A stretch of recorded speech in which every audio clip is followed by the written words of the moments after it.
una bomba, una bomba. E niente, fortunatamente io operavo a circa 70-80 metri da dove c'è stata praticamente l'esplosione e niente, pensiero è corso subito ai colleghi che lavoravano in quell'area e fortunatamente, ripeto, io ero ben lontano. Il boato intorno alle 13, l'esplosione all'interno di Acciaierie Venete a Padova.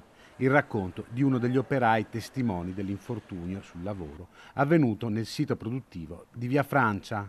Il bilancio è di 3 operai feriti, uno dei quali è ricoverato in gravi condizioni all'ospedale di Padova. Si tratta di un 49enne bosniaco, feriti in modo più lieve un 50enne padovano e un 39enne moldavo. Ci sono dite sul boato e noi non sappiamo che qualcuno si è fatto male e quindi abbiamo visto l'ambulanza, però non stanno a fare tutte le verifiche e tutte le cose del caso. La deflagrazione è avvenuta all'interno di uno dei forni, nell'area dell'impianto dove vengono raccolte le scorie di lavorazione. Un'esplosione ad un forno fusorio, in particolare della parte relativa alla raccolta delle scorie.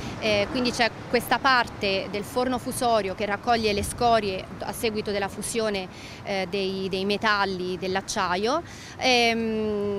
L'acqua probabilmente che è intorno a questa struttura non è evaporata e a contatto con i materiali ha creato questa esplosione. L'area dell'esplosione è stata posta sotto sequestro dalla questura. 2 degli operai feriti sarebbero stati colpiti dall'onda d'urto, il terzo invece presenta ustioni più gravi e diffuse. I vigili del fuoco di Padova, intervenuti pochi minuti dopo la deflagrazione, hanno evacuato l'azienda. Negli operai è ancora vivo il ricordo della tragedia del 2018, quando, a causa della rottura di una siviera, una vampata di calore uccise 2 colleghi.